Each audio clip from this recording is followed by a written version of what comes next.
Bismillahirrahmanirrahim. Assalamualaikum warahmatullahi wabarakatuh. Innal hamdalillah nahmaduhu wa nasta'inuhu wa nastaghfiruh wa na'udzu billahi min shururi anfusina wa min sayyiati a'malina. Man yahdihillahu fala mudilla lahu wa man yudlil fala hadiya lahu. Asyhadu an la ilaha illallah wahdahu la syarika lahu wa asyhadu anna Muhammadan abduhu wa rasuluh. Yaqulu Allah tabaraka wa ta'ala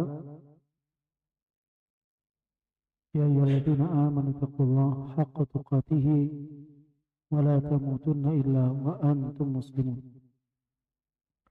Kaum muslimin rahimani Allah wa iyyakum.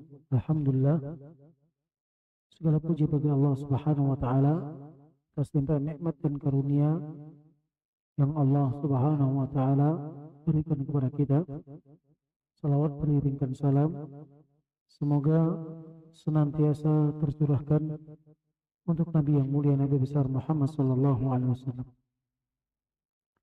Baik jemaah sekalian, kita lanjutkan kajian kita bersama kitab Riyadhus Shalihin, bab yang ke-7. Nah, sini kita akan membahas hadis nomor berapa?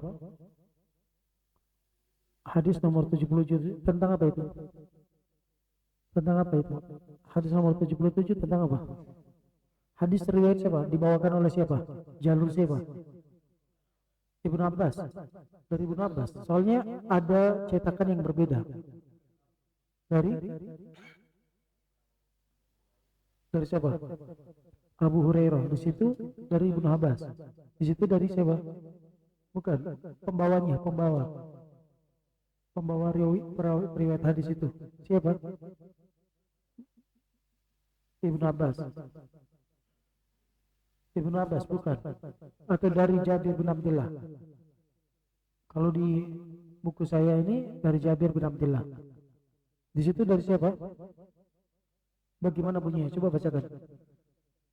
Ya, coba dibacakan yang dari Ibnu Abbas. Hadisnya bagaimana? Kemarin terakhir kan hasbunallah wa ni'mal wakil. Itu kan? Itu sudah kan? Sudah. Sekarang masuk di bawahnya. Hadis tentang dari Jabir bukan? Nah, coba dibacakan. Di tempat saya nggak ada nih. Bacakan. Jadi cetakan itu kadang-kadang beda-beda. Saya lihat di buku saya nggak ada. Lanjut baca ya. Ya. Itu hadisnya. Ya, di sini nggak disebutkan, di kitab saya nggak disebutkan. Dari Abu Hurairah radhiyallahu anhu, Nabi SAW mengatakan dalam sabdanya, yadkhulu aqwamun al-jannata aqidatuhum ka'aqidatit tayr. Hadis ini diriwayatkan Imam Bukhari, Imam Muslim, dan Imam Ahmad bin Hanbal. Hadis ini hadis yang sahih. Nabi SAW mengatakan akan masuk surga manusia-manusia yang memiliki hati seperti hati burung. Para ulama menyebutkan hati burung itu maksudnya mereka memiliki rasa takut kepada Allah Subhanahu wa taala seperti halnya burung yang hanya dengan sentakan kecil aja kemudian dia langsung terbang. Ulama yang lain berkata bahwasanya hati mereka lembut, selembut hati burung. Sehingga Allah Subhanahu wa taala menjadikan manusia-manusia yang memiliki hati yang lembut, yang mudah tersentuh apabila diingatkan, mudah teringat apabila dibacakan padanya ayat-ayat Allah, mudah tersentuh. Hati yang model seperti itu adalah hati yang selamat. Allah Subhanahu wa taala menceritakan di dalam Al-Qur'an bahwasanya orang-orang yang masuk surga adalah orang yang hatinya selamat. Ya, orang yang hatinya selamat. Illa man atallaha biqalbin salim. Kecuali mereka orang yang datang kepada Allah dengan hati yang selamat. Hati yang selamat dari kekufuran, dari kesyirikan, dari kebid'ahan, dari hasad, iri dengki, dari sum'ah, dari riya, dari ujub, dari kesombongan, dan penyakit-penyakit hati yang lain. Akan masuk surga orang yang memiliki hati seperti itu.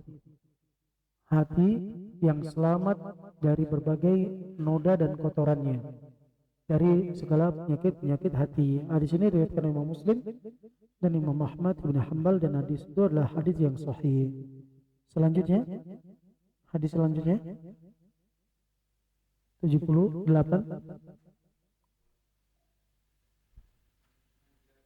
Nah, ini baru dari Jabir. Jadi di buku saya nggak dicatat hadis itu. Ini pentingnya kita belajar bersama, membawa masing-masing membawa buku.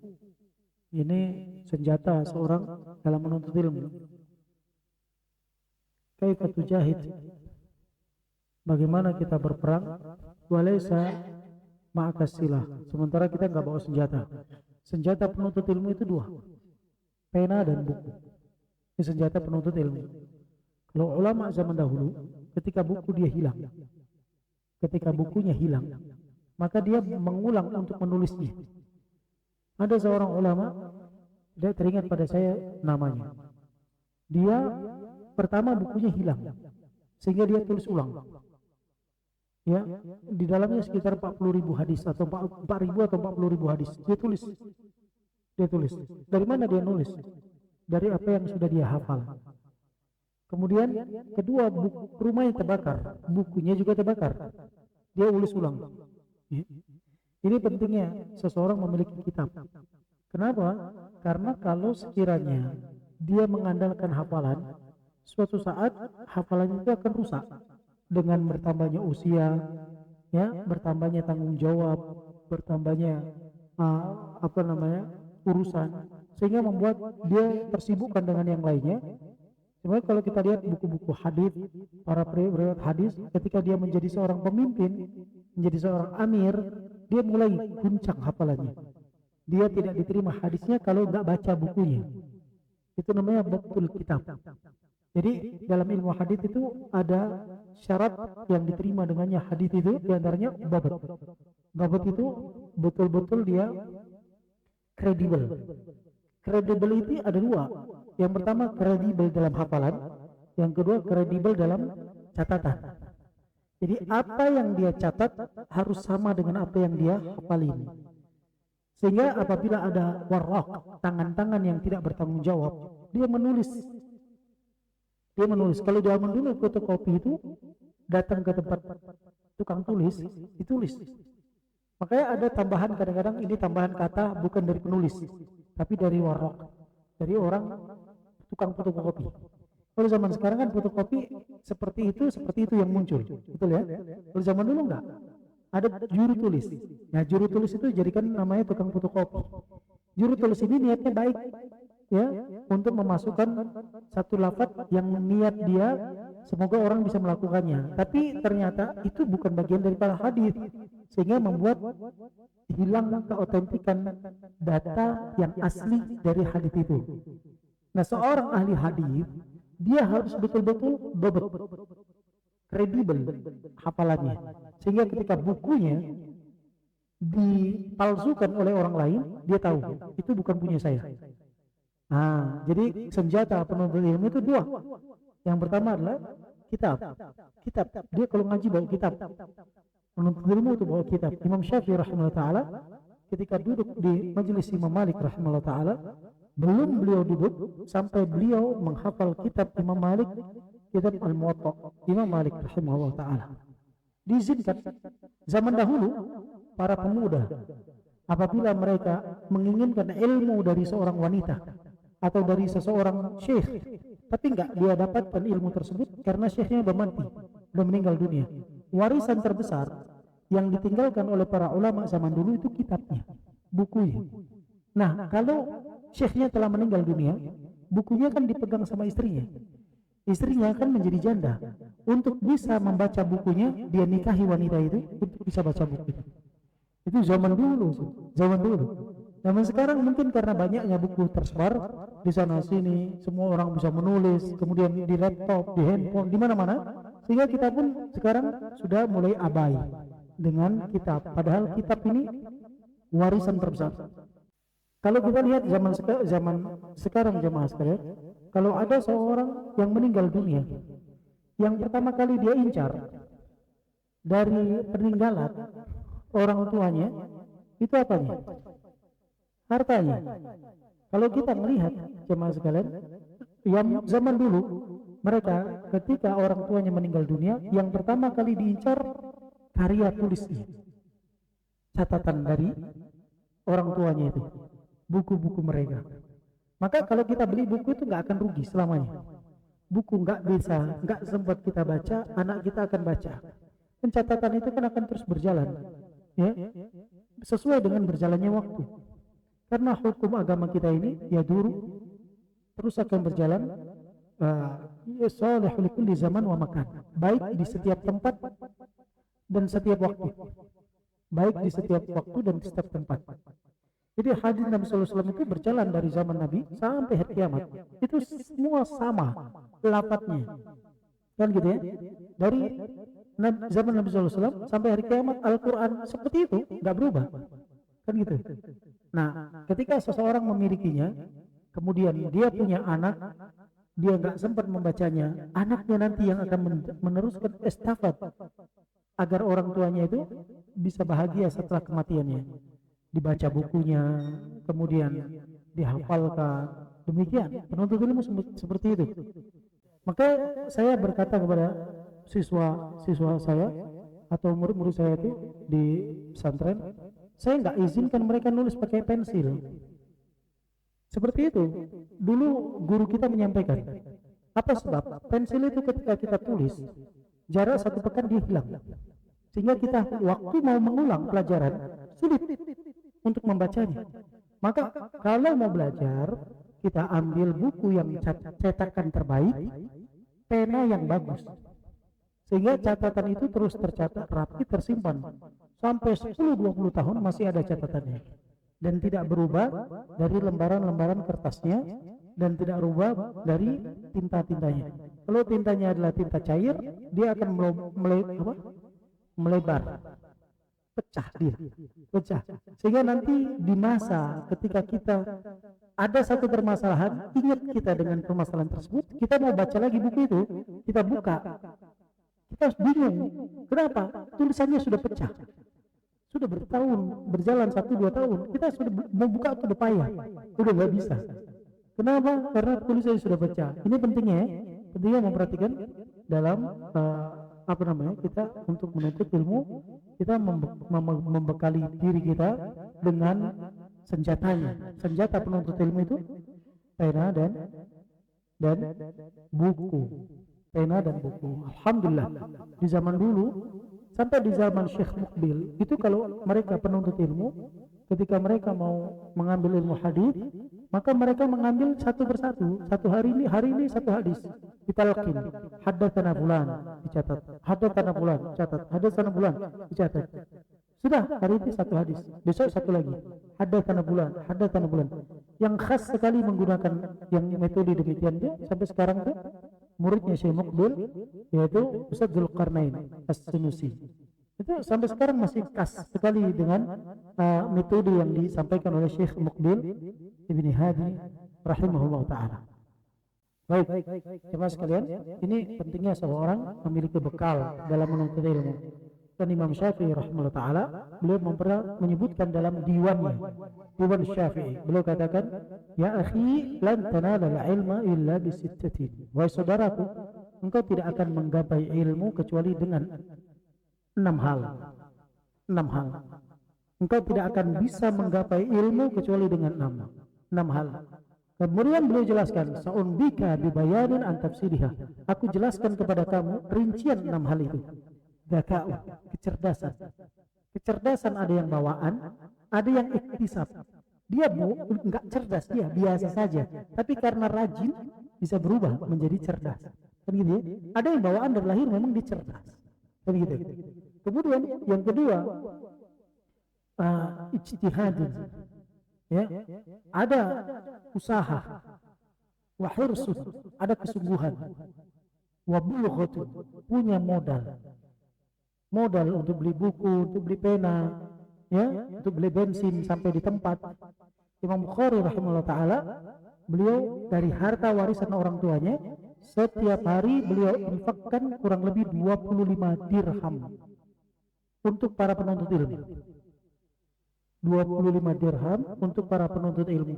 Dan banyak orang yang menjadi ulama berkat Imam Bukhari yang membiayai orang itu untuk belajar. Dan ini sunnah, ya, sunnah dari zaman Nabi. Seseorang mengambil orang untuk belajar, saya yang bayar. Nanti kita akan masuk ke hadisnya. Nah, coba buka hadisnya di hadis nomor 84. Ini nanti akan kita bahas, tapi dengan masanya. Itu menceritakan tentang dua orang abang adik. Satu abangnya tugasnya cari duit, adiknya tugasnya belajar. Tapi kan abangnya capek cari duit terus, adiknya enak belajar terus. Tiap hari ketemu Nabi belajar. Akhirnya abangnya ngeluh. Dia sampaikan keluh kesahnya kepada Nabi SAW. Dia katakan, wahai Rasulullah, fulan nih adikku tiap hari cari ilmu terus, belajar terus. Saya tiap hari cari duit. Subhanallah. Siapa yang dimarahi oleh Nabi SAW ketika dia keluhkan kesahnya? Nah, adiknya atau abangnya? Abangnya yang cari duit, yang ditegur oleh Nabi yang cari duit. Apa kata Nabi? La'allaka turzaqu bihi. Bisa jadi kamu nih dapat rezeki sebab adikmu yang belajar. Selama ini adikmu belajar, dia doain kamu, Allah mudahkan jalanmu dalam mencari rezeki. Ya, ini pembuka pintu rezeki, diantaranya mengasih biaya seseorang untuk belajar. Karena belajar butuh biaya, butuh modal, beli buku, beli pena, beli seragam, beli baju dan lain sebagainya, butuh bensin yang dia harus tempat sampai ke tempat tersebut. Ya, biaya. Kata Imam Syafi'i, bulghatun, ada modal. Wa suhbatu ustazin, ada guru yang mendampinginya. Wa tuluz zaman, waktu proses yang panjang. Butuh proses waktu yang panjang ini dalam belajar. Ya, ini nasihat daripada Imam Syafi'i rahimahullah taala. Baik, silahkan baca hadis yang nomor 78. Cerita tentang peperangan Nabi SAW. Nabi SAW suatu ketika beliau menjalankan perang ke arah Najd. Tatkala Rasulullah SAW ya kembali dari peperangan tersebut, bersama Rasul ada beberapa para sahabatnya. Kemudian masuk waktu siang. Siang ini dianjurkan untuk tidur siang. Maka Nabi SAW pun mengambil waktu istirahat di sebuah lembah. Yang mana lembah tersebut terdapat beberapa pohon-pohon. Yang pohon-pohon itu Nabi SAW melihat ada pohon yang besar. Yang pohon itu penuh dengan duri, banyak duri-durinya. Kalau pohon-pohon di padang pasir, rata-rata pohon-pohonnya itu berduri. Maka disitulah Nabi SAW bersinggah di bawah sebuah pohon. Sahabat-sahabat yang lain pun berpencar. Mereka semuanya mencari tempat untuk beristirahat, berteduh di situ, di bawah pohon tersebut. Tatkala Nabi SAW berteduh, beristirahat di bawah sebuah pohon yang disebut dengan pohon samurah, maka Nabi SAW meletakkan pedangnya atau menggantungkan pedangnya di pohon tersebut. Kemudian Nabi SAW tidur. Sahabatnya yang lain, ya karena perjalanan jihad, letih, maka mereka pun ikut tidur.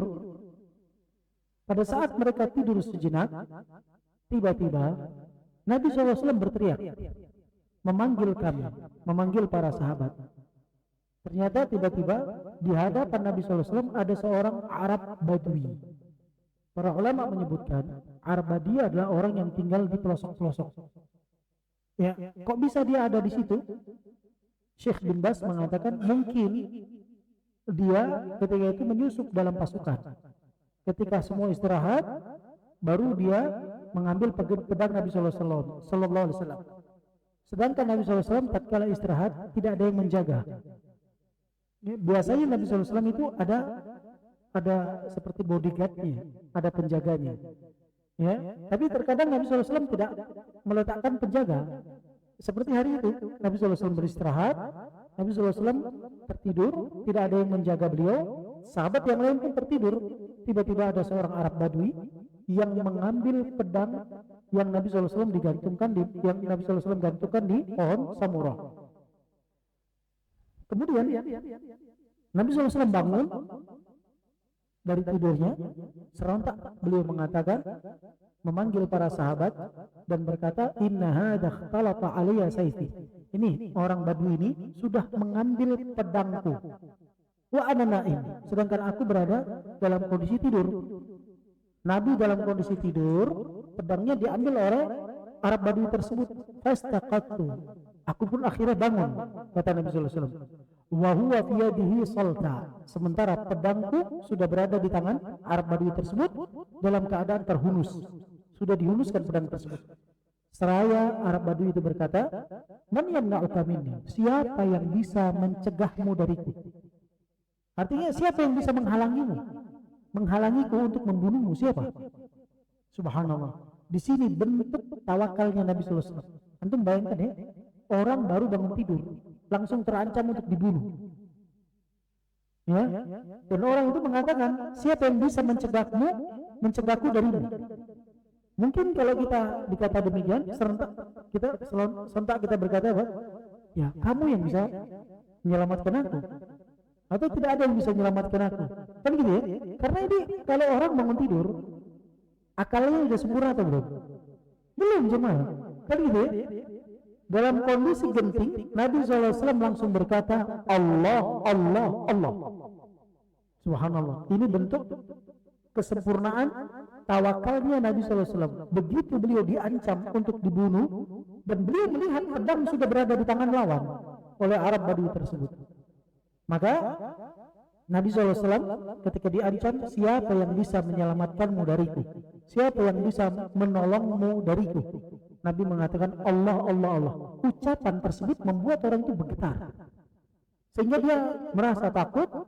Kemudian terlepas pedang tersebut dari tangannya. Terlepas pedang tersebut dari tangannya. Karena sudah terlepas pedang tersebut dari tangannya, Nabi SAW sekarang berbalik mengambil pedang tersebut, dan pedang berada di tangan Nabi SAW. Namun Nabi SAW tidak memberikan hukuman pada orang tersebut, artinya tidak balas untuk membunuhnya atau untuk menghempasnya dengan pedang, tidak. Nabi SAW memberikan maaf kepadanya, tidak menghukumnya, dan Nabi SAW langsung duduk. Hadis ini diriwayatkan oleh Imam Bukhari dan Muslim. Dalam riwayat yang lain, Jabir berkata, kami bersama Rasulullah SAW dalam satu perperangan yang disebut dengan perang Dhatur Riqa. Perang apa? Dhatur Riqa.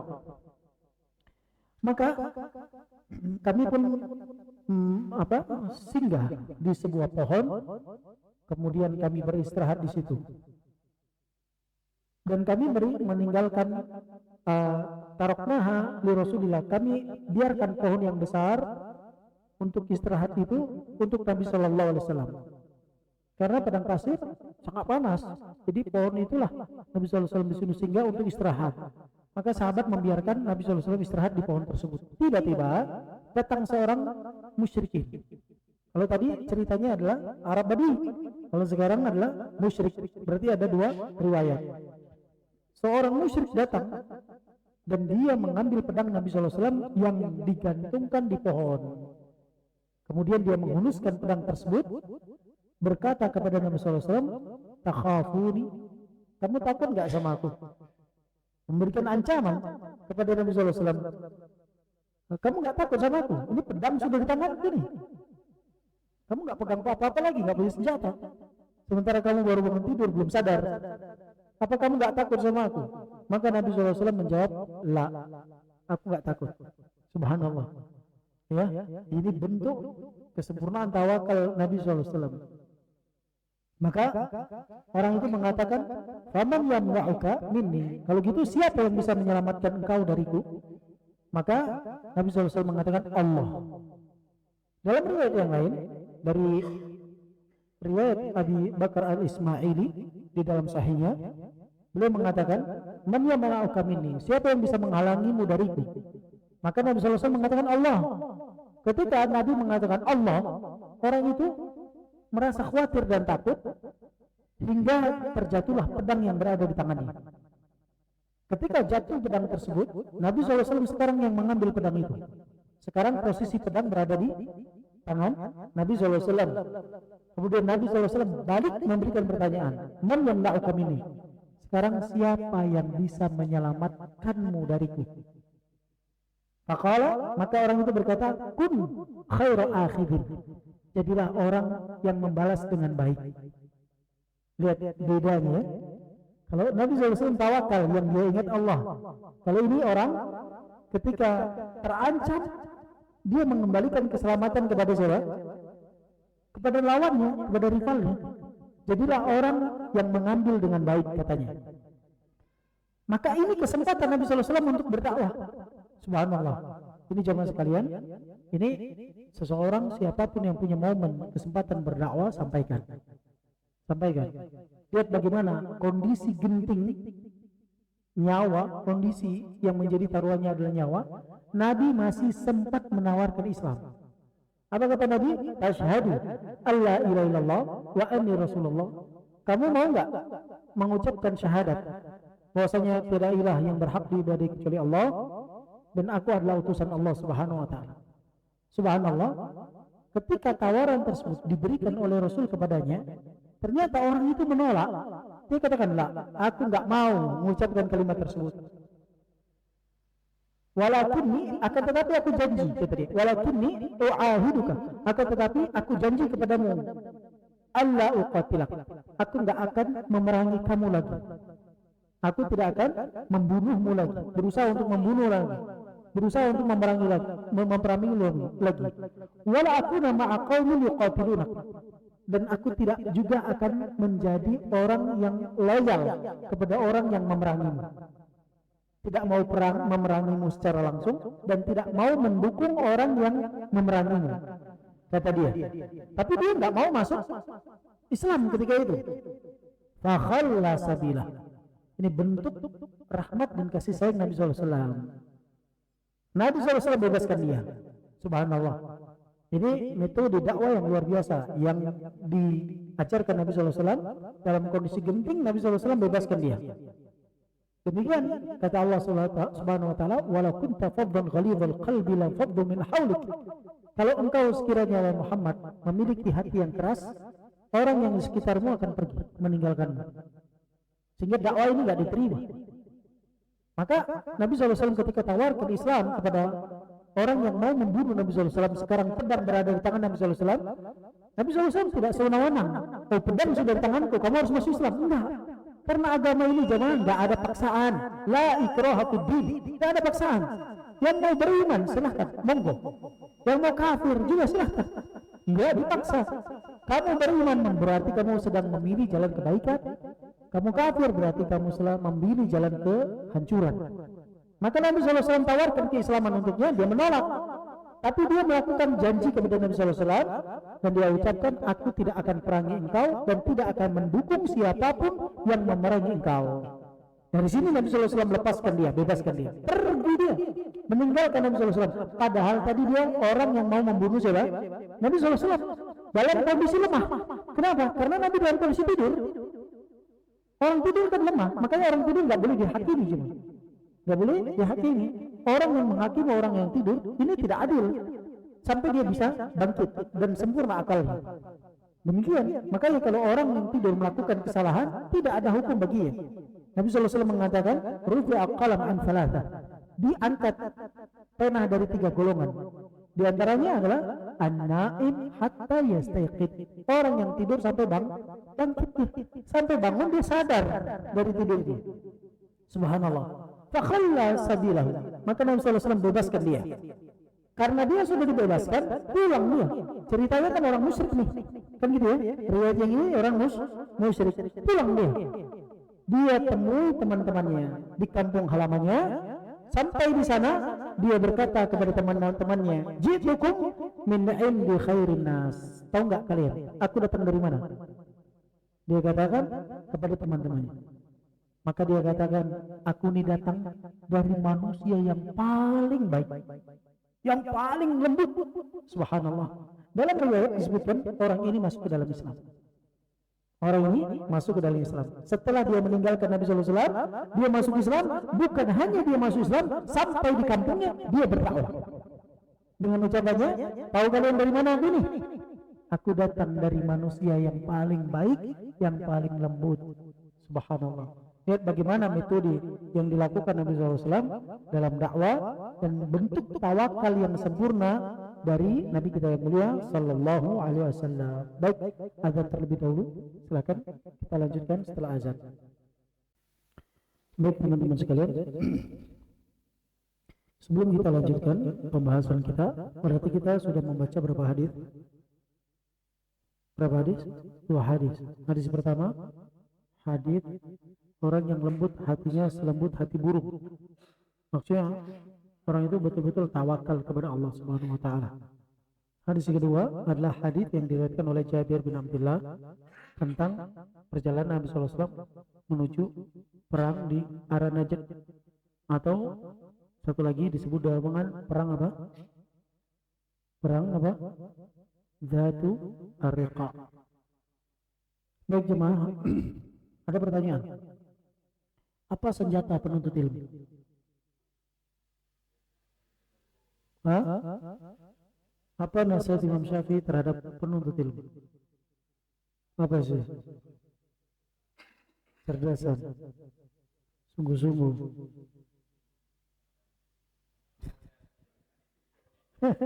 Ya sungguh, Rambang kasih kesempatan beliau. Kecerdasan, sungguh-sungguh. Modal,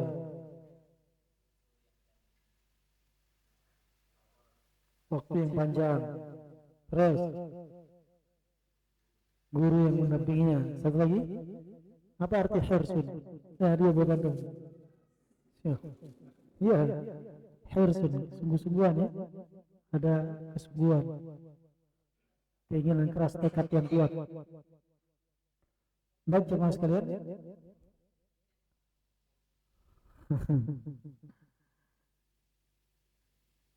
kita lanjutkan satu hadis lagi. Satu hadis lagi sebagai penutup dalam pertemuan kita malam ini. Hadis ini juga menceritakan tentang seekor burung. Hadis ini menceritakan tentang burung. Bagaimana tawakalnya burung kepada Allah Subhanahu wa taala. Jadi terkadang manusia itu belajar dari makhluk ciptaan Allah yang lain. Ya. Seperti onta, seperti laba-laba, seperti burung, seperti lalat. Ya, ini kita ngambil pelajaran dari hewan-hewan itu. Di antaranya hadis Nabi SAW yang mengatakan dari Umar radhiyallahu an, beliau mengatakan, aku mendengar Nabi SAW bersabda, "Lau annakum tatawakkaluna 'ala Allahi haqqa tawakkulihi." Kalau sekiranya kalian betul-betul bertawakal kepada Allah, la razaqakum kama yarzuqut tayr. Niscaya Allah akan kasih untuk kalian rezeki seperti halnya Allah kasih rezeki kepada seekor burung. Bagaimana Allah memberikan rezeki kepada seekor burung tersebut? Taghdu khimasan wa taruhu bitanan. Burung itu terbang dari sangkarnya di pagi hari dalam keadaan perut kosong, pulang waktu petang dalam keadaan perutnya kenyang. Hadis ini riwayat Imam Tirmidzi dan beliau mengatakan hadis ini hasan. Artinya bisa dijadikan dalil. Arti ini hadis yang bisa dijadikan hujjah. Bentuk tawakalnya seekor burung kepada Allah Subhanahu wa taala. Kita tahu bahwasanya makhluk yang paling mulia di muka bumi ini adalah manusia. Allah muliakan manusia karena apanya? Karena ketakwaannya. Burung juga bertawakal, bertakwa. Ya kan? Karena apa? Yang membedakan manusia dengan makhluk lainnya? Akal. Akal yang ada pada diri manusia. Akal yang pada diri manusia. Allah Subhanahu wa taala muliakan manusia dari makhluk yang lain, dari hewan-hewan itu dengan akalnya. Dengan akal dia bisa membedakan nih baik, nih buruk dan seterusnya. Tapi jamaah sekalian, kita tahu burung nggak berakal kan? Ya kan? Dia hanya punya insting. Dia nggak punya akal. Tapi jamaah sekalian, kita lihat bagaimana usaha burung mencari rezeki. Dia pergi dari rumahnya di pagi hari dalam keadaan kosong. Keluar, kemana dia terbang? Dia nggak tahu kemana arahnya. Yang penting dia terbang saja. Dan burung itu nggak pernah dia cari tempat yang dekat, kemudian balik lagi nggak. Selalu terbang dari sangkarnya itu ke tempat yang jauh. Ya? Dan Allah Subhanahu wa taala kasih hidayah buat burung tersebut karena usahanya. Ini namanya tawakal. Dia usaha dulu. Baru hasilnya diserahkan kepada Allah Subhanahu wa taala. Burung itu usahanya terbang, kemudian dicari. Di mana saja dia cari. Dari satu pohon ini ngambil satu biji, nanti pindah lagi ambil satu biji, pindah lagi satu biji, terus sampai temboloknya penuh. Bahasa kita perutnya penuh. Pulang dalam keadaan kenyang. Bahkan kalau dia punya anak, disangkarnya anaknya juga dapat jatah makanannya. Betul? Betul kan? Ini usaha seekor burung. Bagaimana bentuk usahanya? Dalam tawakalnya dalam mencari rezeki. Ya, dia enggak duduk di sangkarnya, tidur di sangkarnya, sehingga nantinya ada hujan beras atau hujan padi, enggak. Dia usaha jemaah, keluar, cari rezeki. Ini namanya tawakal. Ya, maka Nabi sallallahu alaihi wasallam istilahkan, kalau kalian bertawakal kepada Allah seperti layaknya tawakalnya seekor burung, niscaya Allah akan berikan kalian rezeki kepada kalian seperti Allah memberikan rezeki kepada burung. Dia betul-betul tawakal. Hebatnya jemaah sekalian, burung itu padahal dia nggak tahu akal, nggak ada GPS, dia tahu alamat pulangnya. Tahu nggak dia? Ada nggak di burung ini salah sangkar? Ada? Hah? Enggak, jangan. Padahal dia nggak punya akal jemaah. Tapi subhanallah, demikianlah Allah Subhanahu wa taala yang mengatakan khalaqa iqra bismi rabbikal ladzi khalaqal insana, bukan gimana? Khalaqa fahada. Gimana? Allah Subhanahu wa taala yang mengatakan dalam firman-Nya alladzi qaddara fahada. Dialah Allah Subhanahu wa taala yang memberikan ketentuan kadar rezeki seseorang. Allah Subhanahu wa taala sudah tentukan kadarnya. Tapi kadang-kadang ada orang yang nggak bisa sampai ke dalam sampai rezekinya karena tidak dikasih petunjuk. Nah, Allah Subhanahu wa taala yang kasih petunjuk. Fahada. Nah, hewan itu, burung itu keluar dari sangkarnya, Allah Subhanahu wa taala kasih petunjuk untuk bisa sampai ke tempat dia mencari rezeki, kemudian dia pulang ke tempat dia tinggal dari sangkar burung tersebut. Ini jemaah bentuk tawakalnya seekor burung kepada Allah Subhanahu wa taala. Kata Nabi sallallahu alaihi wasallam, "Lau annakum tatawakkaluna 'ala Allahi haqqa tawakkuli." Kalau kalian betul-betul bertawakal kepada Allah dengan sebenar-benarnya tawakal, la razaqakum kama yarzuqut tayr. Allah akan berikan kalian rezeki seperti Allah berikan rezeki kepada burung. Kemudian Nabi kasih contoh kejelasannya, burung itu keluar di pagi hari dalam keadaan perut kosong, berarti ada usaha. Ya, pulang dalam keadaan perut kenyang.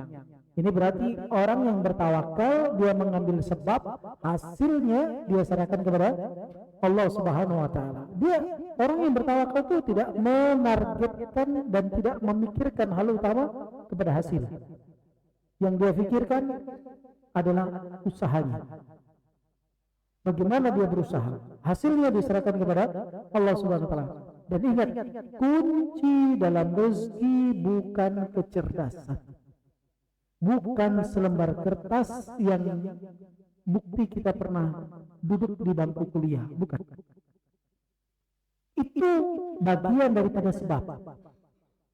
Tapi kunci rezeki di sini Nabi sallallahu alaihi wasallam kasih apa? Tawakal. Tawakal, kunci rezeki. Burung itu nggak pernah sekolah jemaah, tapi Allah kasih rezeki juga, kan gitu ya. Nah, berarti jemaah sekalian kunci rezeki itu pada tawakal. Makanya Allah Subhanahu wa taala katakan dalam firman-Nya dalam surat Talaq, "Wa man yatawakkal 'ala Allah fahuwa hasbuh." Siapa yang bertawakal kepada Allah, Allah yang cukupin dia.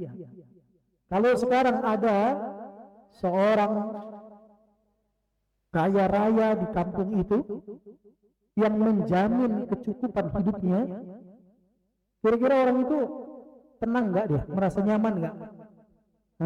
Merasa khawatir nggak untuk nggak bisa makan? Tidak kan? Ini orang kaya sudah menjamin untuk mencukupi. Bagaimana dengan seseorang apabila dijamin kecukupannya oleh Allah Subhanahu wa taala? Makanya indah ucapan seorang ketika dia berkata, "Kaifa akhshal faqar wa ana 'abdul ghani." Bagaimana bisa saya takut miskin sedangkan saya adalah hamba dari Tuhan Sang Maha Kaya? Bagaimana kita takut miskin? Sementara kita adalah menjadi hamba Tuhan yang Maha Kaya. Tuhan kita Maha Kaya, ya, dan Dia Ar-Razzaq. Allah Subhanahu wa taala Sang Maha Pemberi rezeki. Cuma rezeki itu tidak bisa didapat kecuali dengan cara ketaatan kepada Allah. Kalaupun dapat dengan cara yang lain, akan mudah dihabiskan dengan cara yang tidak sesuai dengan syariat. Karena rezeki yang sebenarnya bukan nominal angka yang kita dapat, tapi rezeki yang sebenarnya adalah keberkahan pada apa yang kita diberi oleh Allah Subhanahu wa taala. Karena rezeki itu ada dua. Yang pertama, rezeki yang berkah, yang kedua, rezeki yang bermanfaat. Yang berkah dan yang bermanfaat. Dua hal ini dikatai dengan dua hal. Mengambil dengan cara yang baik, mengeluarkan di jalan yang baik. Dua hal itu bisa dapat dengan cara yang baik dengan dua hal. Mengambil dengan cara yang baik, dia keluarkan di jalan yang baik. Maka rezeki itu baru menjadi rezeki yang baik untuknya. Karena ada rezeki yang didapat oleh manusia ternyata menjadi petaka dalam hidupnya. Gara-gara harta itu semua keluarganya berantakan. Berapa banyak manusia keluarganya berantakan gara-gara harta. Berarti itu bukan rezeki, itu adab, bukan nikmat, tapi nikmah. Dalam bahasa Arabnya bukan nikmah, tapi nikmah. Ya, azab yang Allah berikan kepada mereka. Maka Allah ingatkan kepada kita, jangan kamu kagum dengan harta mereka. Jangan kamu kagum dengan harta mereka. Harta yang dipegang oleh orang-orang yang tidak soleh, yang tidak taat kepada Allah Subhanahu wa taala. Karena Allah Subhanahu wa taala ingin menyiksa mereka dengan harta mereka itu. Maka orang yang dikatakan kaya, kata Nabi sallallahu alaihi wasallam, laisal ghina an katharatil 'ard. Bukan kaya orang yang banyak harta. Walakinnal ghina al-qalb. Tapi yang dikatakan kaya orang yang merasa kaya dalam hatinya. Nabi sallallahu alaihi wasallam dalam hadisnya mengatakan, "Man asbaha minkum aminan fi sirbi, mu'afan fi jasadi, indahu qutu yaumi, faka'annama hizat lahu dunya." Barang siapa yang bangun pagi merasa aman di tempat tinggalnya, nggak ada rudal, nggak ada perampok, nggak ada pembunuh, nggak ada guncangan, nggak ada hal-hal yang mengancam dirinya. Aminan fi sirri, mu'afan fi jasadi, sehat badannya. Mau makan ini bisa, makan itu bisa, sehat badannya. Mu'afan fi jasadi, indahu qutu yaumi, dia punya bekal makan untuk hari itu. Dia nggak tahu besok makan apa, yang penting hari itu bisa makan. Kata Nabi sallallahu alaihi wasallam, "Faka'annama hizat lahu dunya." Seakan Allah sudah bentang dunia untuknya. Antum lihat banyak orang, subhanallah, mungkin di sana ada orang yang mungkin hartanya sampai dikatakan miliarder. Kan gitu ya? Tapi dia tidurnya merasa nggak tenang, merasa nggak nyaman, ya kan? Ada kekhawatiran, ketakutan. Kemudian di sana ada juga orang-orang yang kaya, ketika dia tidur merasa aman, tapi dalam kondisi pagi hari dia sakit, asam urat, remat, kemudian kena gula darah, penyakit darah tinggi, mau makan ini payah, mau makan itu payah, ada kolesterol, ujungnya makan ubi juga. Padahal di situ ada daging, ada udang, ada gulai dan lain sebagainya. Ujungnya kena juga, ya kan? Beras yang rasanya anyap, beras merah, kan gitu, ujungnya kena itu. Padahal kalau dia lihat orang miskin, subhanallah, enak kali lah dia makan dulu. Padahal dia makan di mana? Dia makan di bawah sebuah pohon, pakai tikar, pakai daun, makan. Tapi dia nengok enak kali lah. Tapi yang ini duduk di sofa, di meja yang luar biasa, tempatnya mewah, tapi dia nggak bisa makan. Yang dia cuma senyum. Ya Allah nggak kasih kesehatan buat dia. Maka kesehatan di jemaah sekalian, nikmat yang agung, yang besar yang Allah berikan. Ya, indah itu yang dia punya makanan hari itu. Kata Nabi, seakan dunia sudah dibentang untuknya. Jadi kaya itu nggak meski banyak harta. Allahu a'lam bishawab. Semoga ini bermanfaat dan bisa ngambil pelajaran dari hadis-hadis Nabi sallallahu alaihi wasallam. Billahi taufiq wa sallallahu Muhammad wa ala alihi wasallam. Subhanakallahumma wa bihamdika asyhadu an la ilaha illa anta astaghfiruka wa atubu ilaik. Assalamualaikum warahmatullahi wabarakatuh.